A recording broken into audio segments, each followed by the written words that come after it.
오늘 나눌 하나님의 말씀은 누가복음 19장 11절에서 27절까지입니다. 여러분, 나의 행동이 어떠함으로 인하여 성도됨의 변수가 발생한다면 어떠실 것 같습니까? 내가 기도를 열심히 하면 그에 대한 보상으로 많은 기도를 응답을 받고, 내가 수요일이나 금요일에 예배에 빠지면 하나님께 벌을 받아 바라는 일들에서 실패하게 된다고 한다면 어떠하실 것 같으세요? 나의 신앙생활에 어떠함으로 인하여 상벌이 주어지는 기독교에 대해 어떠하십니까? 혹시 이와 관련하여 고민을 가지신 분들이 계시다면 오늘 본문의 말씀을 통해 하나님이 주시는 마음을 잘 헤아리는 시간이 되시기를 축복합니다. 오늘 본문은 문화를 맡긴 3명의 일꾼에 관한 이야기입니다. 이는 마태복음에서 나오는 달란트 비유와 비슷한 예화입니다. 여기서 먼저 말씀드리고자 하는 부분은 오늘 이 단락은 일꾼을 새로 뽑기 위해 테스트하는 작업이 아니라는 데 있습니다. 여러 사람 중에서 어떤 사람이 쓸만한 일꾼인가를 선택하고자 하는 것이 아니란 말입니다. 이들은 이미 주인과 종의 관계가 세팅되어 있는 상황입니다. 10명에게 한 문화씩을 나누어 주고 장사를 하게 하였습니다. 여기서 한 문화는 대략 성인 남성의 3달치 월급에 해당하는 돈입니다.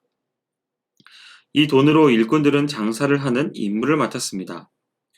이처럼 우리에게도 가진 재능들이 있습니다. 이것들을 모두 다 하나님이 주신 능력들입니다.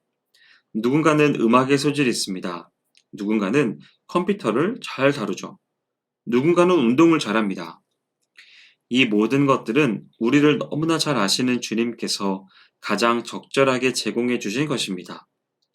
주님은 당신의 나라와 영광을 위하여 그리고 이 세상을 살아가는 데 필요한 자원들을 획득하게 하기 위해 재능들을 주셨습니다. 따라서 우리에게는 우리가 가진 은사를 가지고 이 세상에서 적절한 결과들을 이루어내는 것이 요청됩니다. 그리고 그것들로 주님께 나아가는 것이 필요하죠. 그때 주님은 우리의 모습을 보시고 칭찬해 주시는 분이십니다. 우리가 가진 것들로 10배를 남겼는지 5배를 남겼는지에 대해서 그 숫자 자체에 집중하시는 분이 아니십니다. 그냥 우리의 태도와 인식을 보고 기뻐하시는 것입니다. 다시 강조합니다. 단지 그 역량에 따라 할 수 있는 책임과 권한을 설정하시는 분이시지 우리가 이뤄낸 결과를 보상하는 것으로 행하시는 분이 아니라는 말입니다. 합급 반장을 할 수 있는 역량의 사람에게 갑자기 대통령을 맡긴다고 해보십시오. 대통령이라는 직책은 분명 영향력 있고 멋져 보이는 것이 분명하지만 그러한 역량을 갖추지 못한 사람에게 있어서의 그것은 고통이 될 뿐입니다. 주님은 우리의 행동에 따라 반응하시는 것이 아니라 우리의 태도에 따라 반응하시는 분이시라는 것을 꼭 기억해야 합니다. 이는 다음 3번째 사람의 이야기를 통해서 더욱 분명하게 드러나고 있습니다. 3번째 사람도 한 문화를 받았습니다. 그런데 그는 어떻게 했습니까? 수건으로 싸두었습니다. 분명히 주님은 문화를 나누어 주면서 장사를 하라고 했습니다. 그러나 3번째 사람은 그렇게 하지 않았습니다. 그는 왜 그랬을까요? 그에 대한 단서가 21절에 나옵니다. 그는 주인에 대하여 인식하기를 엄한 사람이라고 생각하였습니다. 두지 않은 것을 취하고 심지 않은 것을 거두는 분이라고 생각했던 것입니다. 심지도 않은 걸 거두기를 원하는 주인인데 혹시나 장사를 했다가 망하기라도 한다면 엄한 주인의 불호령이 내려질 게 뻔하니 차라리 장사를 하지 않는 것이 최상책이라고 판단하여 그리한 것입니다. 종은 스스로 생각했을 때 어떤 노력을 해도 주인을 만족시키는 것은 불가능하다고 판단하였습니다. 그래서 그는 아무것도 하지 않았습니다. 그 사람 입장에서는 많은 고민 속에 내린 그만의 지혜로운 답이었을 것입니다. 오늘의 본문은 이와 관련하여 왜 장사를 하지 않는 행위 자체를 지적하는 것이 아닙니다. 그의 행동을 판단하려 하는 것이 아니란 말입니다. 22절에 분명히 말씀하고 있는 것을 잘 유념하십시오. 뭐라고 합니까? 내 말로 너를 심판한다고 하였습니다. 주인이 문제를 제기한 것은 그의 말에 담긴 인식에 있었던 것입니다. 주인에 대해 엄한 사람이라고 인식하는 것이 옳은 것이냐 하는 것이죠. 주인에 대하여 심지 않은 것에서 얻으려는 욕심 많고 결과에 대하여서는 엄하게 평가하는 사람으로 인식한 것에 대해서 잘못되었다고 평가를 내리는 것입니다. 그러면서 주인은 한마디를 더합니다. 만약 종의 논리대로 한다면 집에 수건으로 돌돌 싸면서 그럴 게 아니라 은행에 맡겨서 이자를 남겼어야 하는 거 아니냐고 묻고 있습니다. 이 종은 수건으로 싸매면서 그것이 얼마나 힘들었을까요? 주인에 대해 엄한 분으로 평가하면서 혹시나 잘못 장사했다가 일이 잘못되어 돈을 잃게 될까봐 염려하던 그가 내린 결론이 그냥 갖고 있자고 한 그가 그 돈을 지키기 위해 얼마나 노심초사했을까요? 혹시나 그 돈을 잃어버리진 않았을까? 혹시나 그 돈을 누가 훔쳐가진 않았을까? 밖에도 함부로 나가지 못하면서 밖에 나가서도 주변에 대한 경계가 상당했을 것이 분명합니다. 사랑하는 여러분, 우리가 주님을 이렇게 인식하면 이런 삶을 살아갈 수밖에 없는 것입니다. 우리가 만약 주님을 어떤 것을 했는지 안 했는지로 평가하는 분으로 인식하여 잘못한 것에 대해 지나치게 염려하는 모습을 갖는다면 이를 가장 슬퍼할 분은 우리 주님이십니다. 주님은 결코 수고를 강요하시는 분이 아닙니다.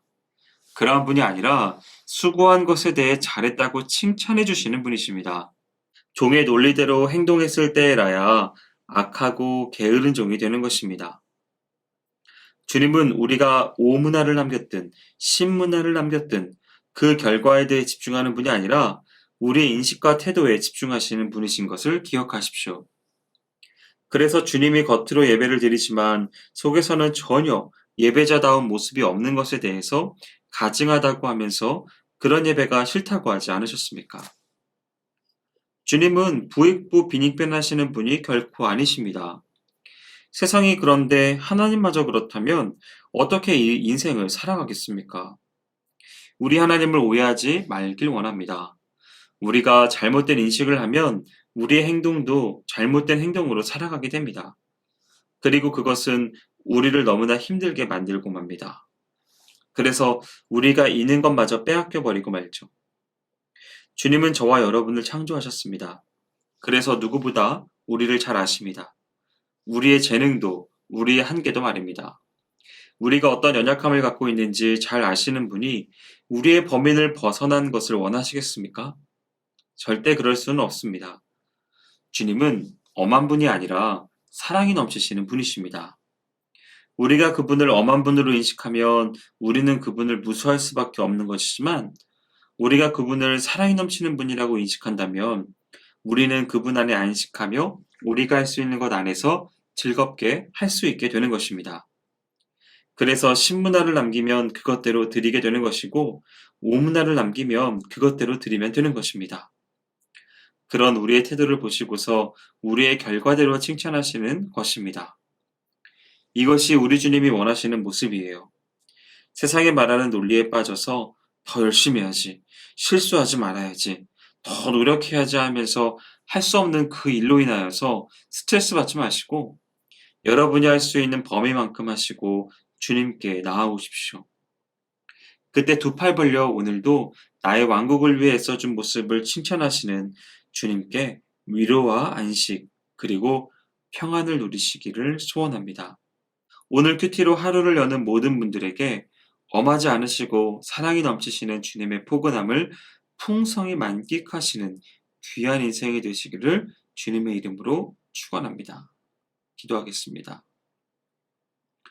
사랑 은혜가 많으신 주님, 우리의 행위대로 우리를 평가하지 않으시고 우리의 인식과 태도 가운데서 바른 길로 인도하시는 주님으로 인하여 감사합니다.